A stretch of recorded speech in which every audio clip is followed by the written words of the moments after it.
Aimez-vous vraiment votre épouse? Savez-vous vous taire quand il faut? Savez-vous fermer les yeux quand il faut? Un jour, l'épouse du rabbi de Lubavitch, la rabbinite Mouchka, a eu très mal à la jambe. Elle boitait. Elle avait du mal à marcher, mais elle ne voulait surtout pas le montrer à son mari, le rabbi. Le vendredi soir, on est à table. Elle doit se lever pour aller lui servir la soupe. Et là, elle se dit, il faut que je cache mon mal. Le rabbi, vous l'imaginez, le sait, mais ne le montrera jamais. Il va fermer les yeux et chanter avec ferveur Azamer vishvachin lemeyal gopitrin. Il finit de chanter. Pendant ce temps-là, le chassid qui s'occupait du service aura eu le temps d'aller en cuisine pour servir à table ce qu'il fallait. Il faut savoir fermer les yeux. Et quand on ferme les yeux, c'est la plus belle preuve d'amour, souvent. Boker Tov les Koulam, bonjour à toutes et à tous, je suis infiniment heureux de vous retrouver en cette magnifique matinée que Dieu nous offre sur la terre. J'espère que vous allez bien. N'oubliez pas que vous avez le mérite quand vous partagez un petit clic, ou plusieurs d'ailleurs, avec vos amis, avec vos connaissances ou même ceux que vous ne connaissez pas encore, de diffuser la chassidoute. Et quand on diffusera beaucoup de chassidoute, eh bien, on fera en sorte que ce monde-là, ce sera un monde qui sera meilleur. Et si le monde est meilleur, alors Mashiach se dévoile. Et ça, c'est quand même génial. Je vous invite à partager donc. Et puis, juste après ces quelques notes de Nigoun, on étudiera ensemble notre Tanya du jour. Ensemble.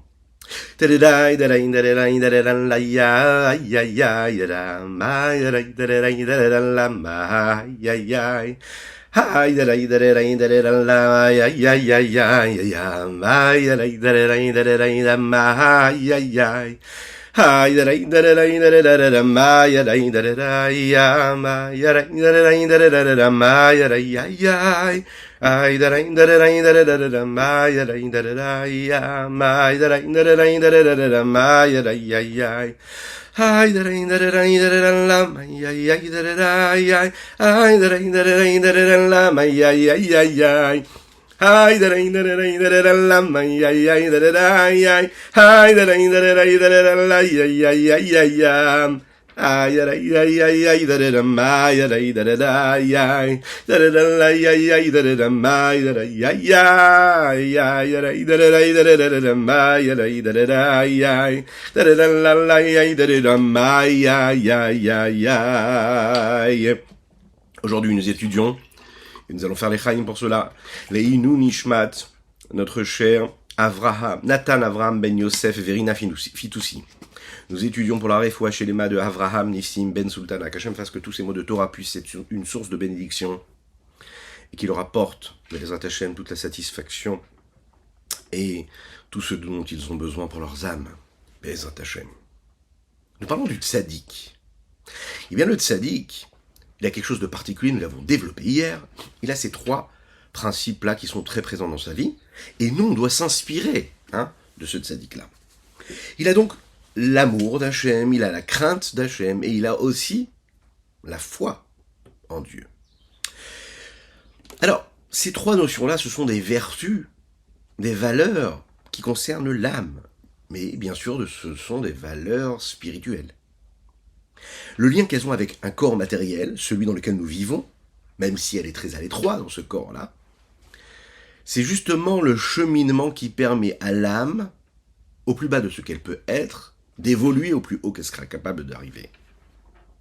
Créer un lien et créer une vitalité entre l'âme et le corps. Le but de ce niveau de l'âme, c'est de créer comme un passage. C'est un petit peu de traduire l'âme avec le langage du corps. L'âme, pour ce qu'elle est, c'est une essence qui, elle, ne touche pas, n'a pas de sens, n'a pas de repère physique, matériel, grossier. Elle est indépendante, elle n'a pas ses critères, ses notions matérielles du monde. C'est un petit peu, vous savez, comme la couleur pour un non-voyant. C'est un petit peu comme l'onde de la radio pour une personne qui n'a pas de radio. On ne la perçoit pas. Elle est présente, mais on ne la perçoit pas. On ne parle pas le même langage.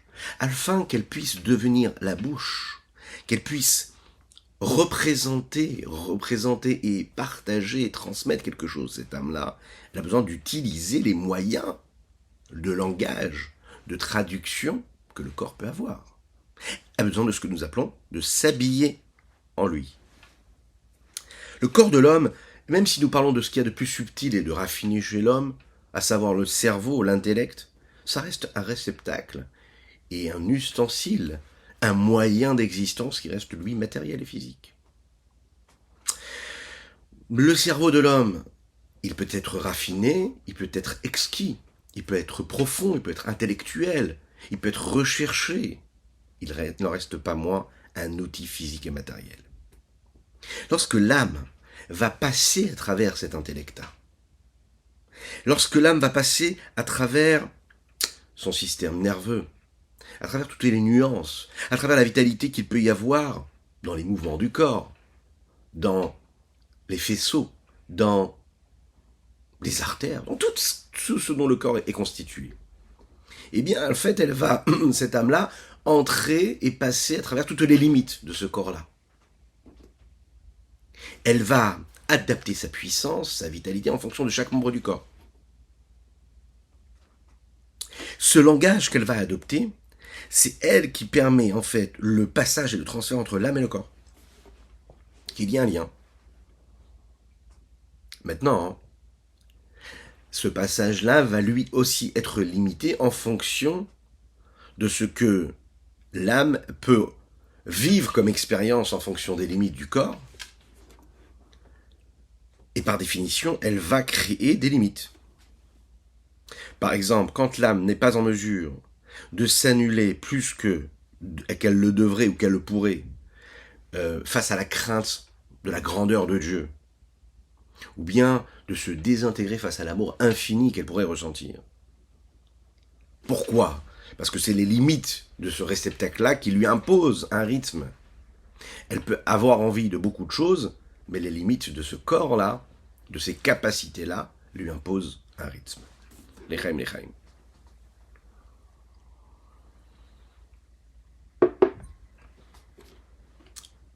Il y a dans ce monde-là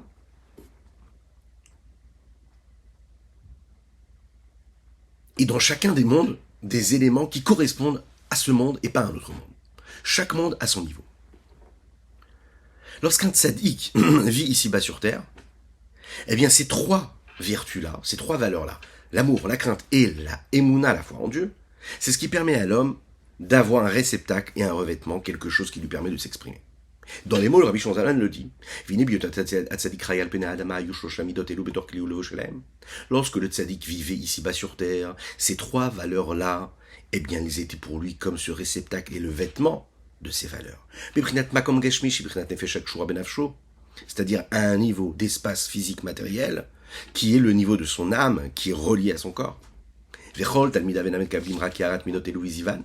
Et tous ces élèves ne peuvent recevoir que le reflet et le rayonnement de ce qu'elles sont. Ce qui éclaire à l'extérieur de ce réceptacle, à savoir ce qui permet l'expression, l'extériorisation, la communication de ce qui se passe à l'intérieur. À travers la parole, à travers les pensées saines, saintes. Mais la Chena Mouazal, c'est la raison pour laquelle les Chachamim, nos sages, disent de mémoire bénie, Adam Omed al Rabo Vechoulé. Il est dit comme ça dans le Talmud, dans le traité Avodah, qu'un homme ne peut vraiment comprendre et saisir, et prendre conscience de l'enseignement de son maître qu'après 40 ans d'études et d'attachement à lui. 40 années. Pourquoi ? Parce qu'en fait, si l'élève recevait de son maître tout ce qu'il avait de bon, toutes ses belles valeurs, toute sa crainte, tout cet amour, ou même l'intellect même de son maître, eh bien, il étudierait tout de suite, et au même moment, c'est-à-dire au moment où son maître lui donnerait, il recevrait tout ce que son maître lui donne. Mais puisque le monde dans lequel nous vivons, c'est un monde où on ne peut pas transmettre de spiritualité, la spiritualité doit être vécue.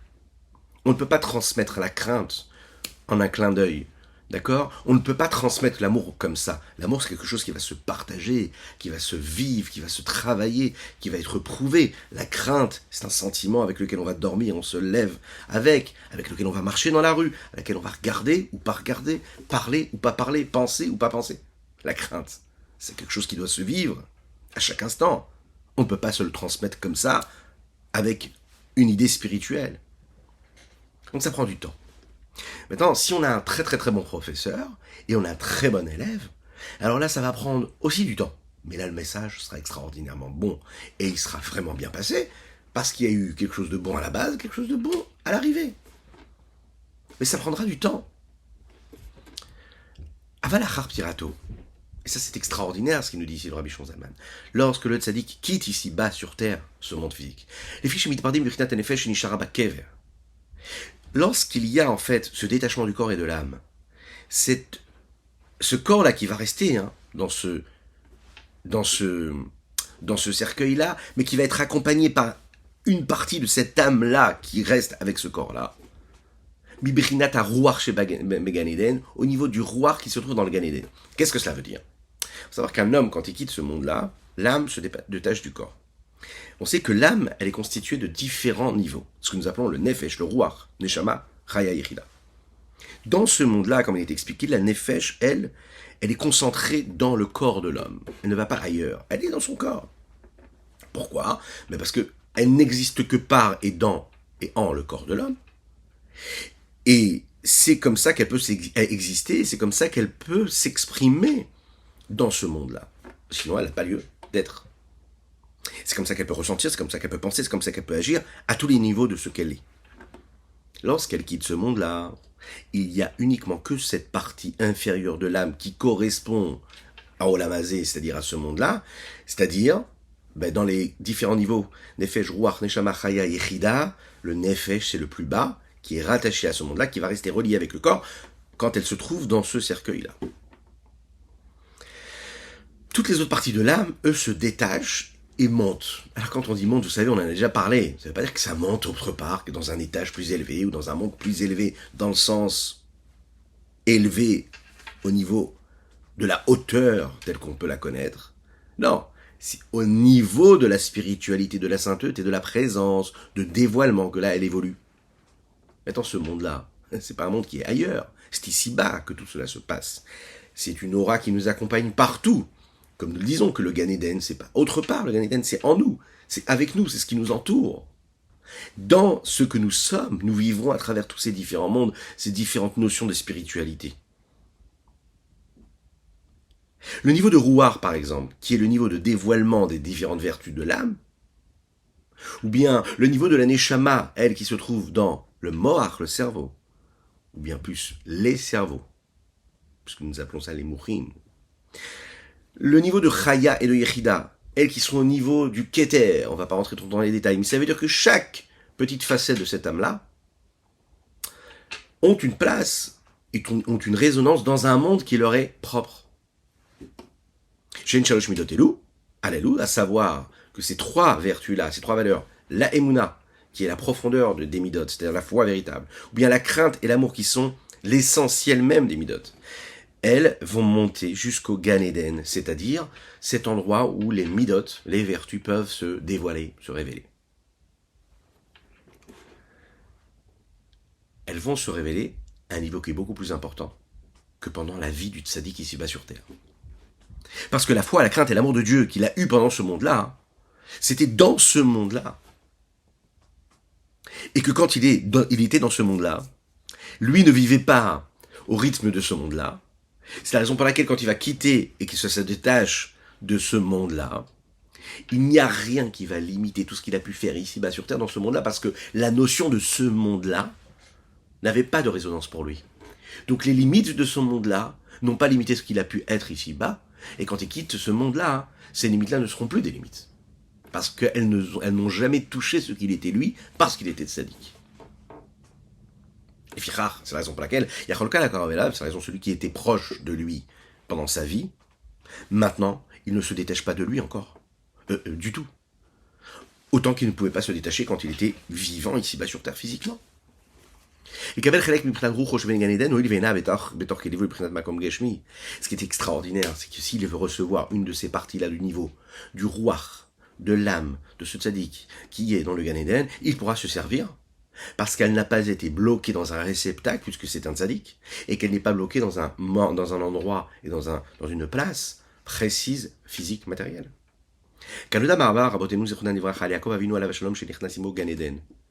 On sait que les Chachamim nous expliquent que Yaakov Avinu, notre saint patriarche, est entré avec son Gan Eden.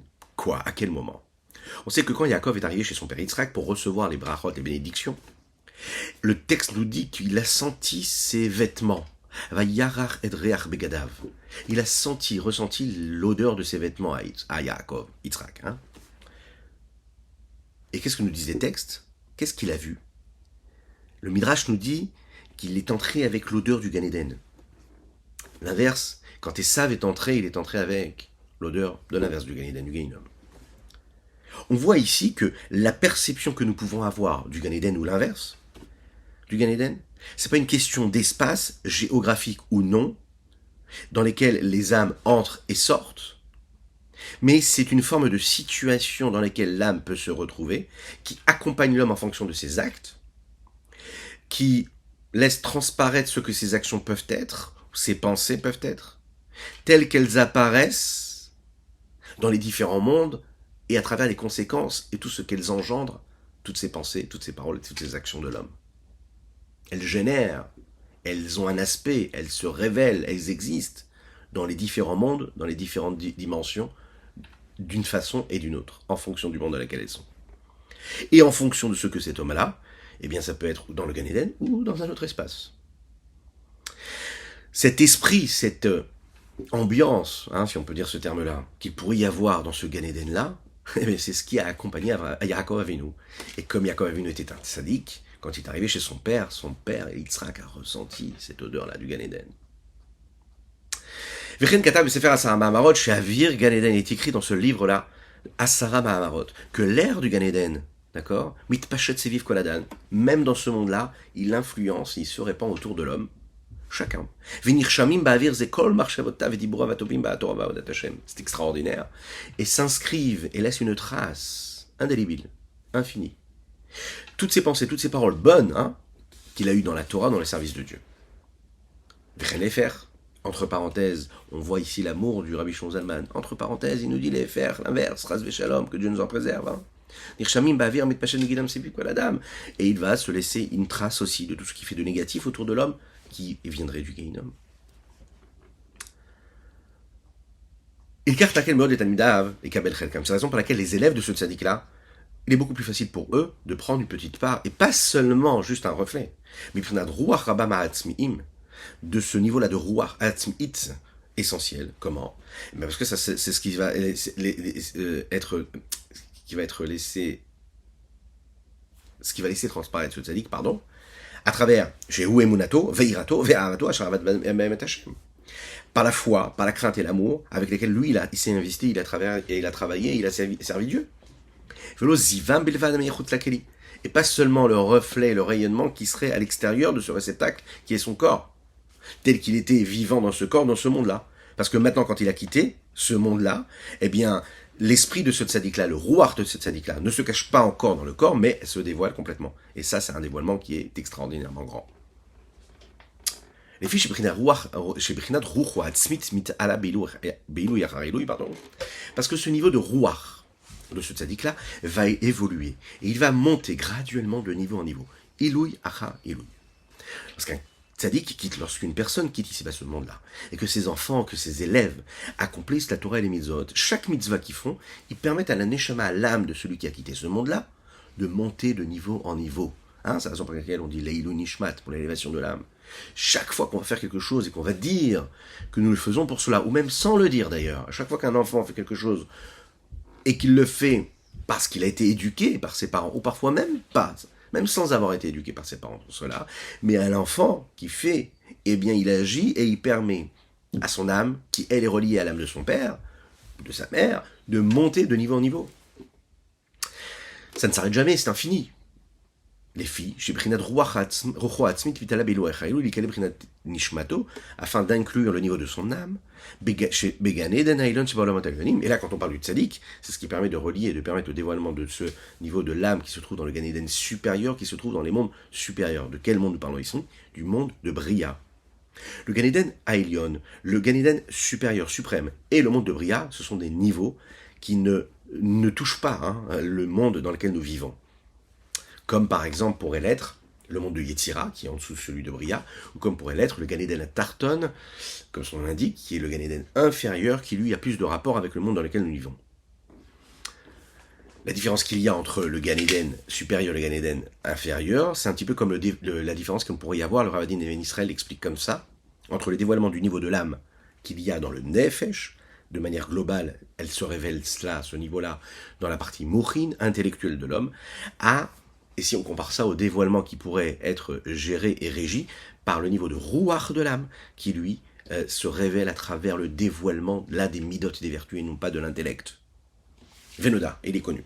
Chez Kol Davar chez Bigdusha. Chaque élément, chaque chose que nous vivons dans la sainteté, et non ne disparaît pas, n'est jamais désancré et déraciné totalement de l'endroit où il s'est trouvé et de son premier niveau, même après qu'il soit monté en haut, c'est-à-dire en haut et encore plus haut. Il reste toujours cette petite trace indélébile, cette trace qui ne s'en ira jamais. L'Echaim, l'Echaim, l'Echaim.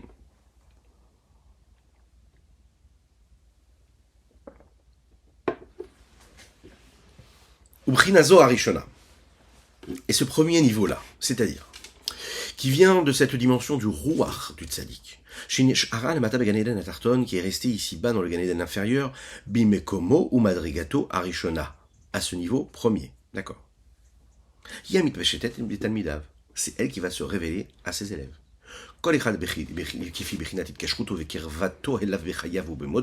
Chacun en fonction du niveau d'attachement et de rapprochement qu'il a eu pendant sa vie, mais aussi après sa vie. Mais avec un lien qui s'exprime à travers cet amour démultiplié, qui est se rappeler toujours de cela, que toute attirance, que toute connexion spirituelle ne peut se faire que quand il y a un amour qui est débordant, ce que nous appelons la Ahavaraba. On a eu l'occasion de développer ça, on aura encore d'autres fois l'occasion de développer ça à travers les écrits du Tanya, de la Chassidut en général, la différence qu'il y a entre Ahavaraba, c'est-à-dire cet amour-là qui est appelé un amour démultiplié, et puis Ahavazuta, celui qui est plus inférieur. C'est pas pareil. Succinctement, l'amour qui est petit, c'est celui qui inclut en fait toute forme d'amour qui serait en rapport avec le monde de l'homme. Sa perception, ce qu'il est capable de voir, ce qu'il est capable de comprendre, ce qu'il est capable de saisir et qui sait et qu'il est capable de trouver un rapport, qu'il soit apte à aimer. De l'autre côté, nous avons la Havaraba, qui est une Ahava, un amour qui se rapproche plus d'Hachem en fait. C'est plus l'amour tel que l'homme ressent, c'est pas ce que l'homme ressent, mais c'est plus quelque chose qui dépasse complètement l'homme et qui se relie à ce que Dieu est. Mais Dieu, tel qu'il est, indépendamment du fait qu'il soit le créateur de ce monde-là. D'accord ? C'est comme quand on réussit à aimer quelqu'un, non pas pour ce qu'il nous donne, non pas pour ce qu'il est pour nous, mais pour ce qu'il est réellement juste pour lui.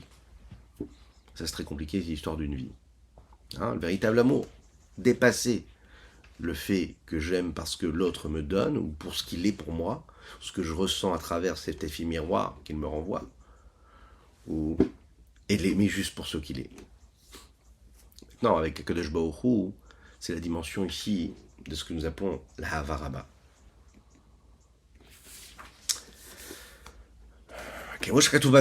Comme il est dit dans le Zohar. Quel Zohar? Le Zohar HaKadosh, le Saint Zohar.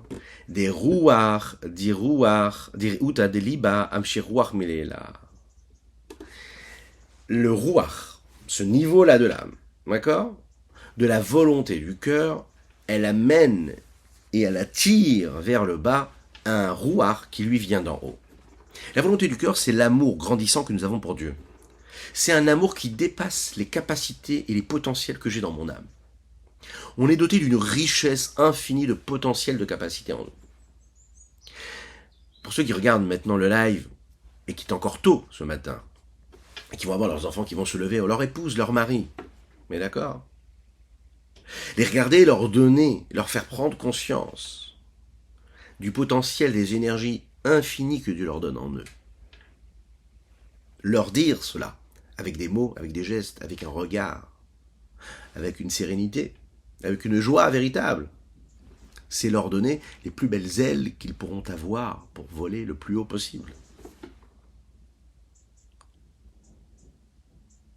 L'expression de ce que le cœur peut révéler chez l'homme, c'est que la personne qui reçoit ce message-là d'amour va attirer chez lui, va faire naître chez lui une capacité débordante de se réaliser, de elle-même s'épanouir, de développer, parce qu'on a eu envers elle un réel sentiment d'amour profond qui venait de notre propre cœur, de réveiller chez elle une capacité qui était tout complètement en sommeil, des potentiels, des énergies qui étaient en sommeil complètement.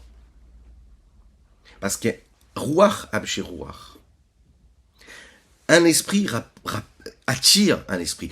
Et quand nous parlons ici de l'amour d'Akadosh Baruch Hu, vous l'imaginez bien, qu'on attire un niveau qui vient d'un niveau qui lui est illimité.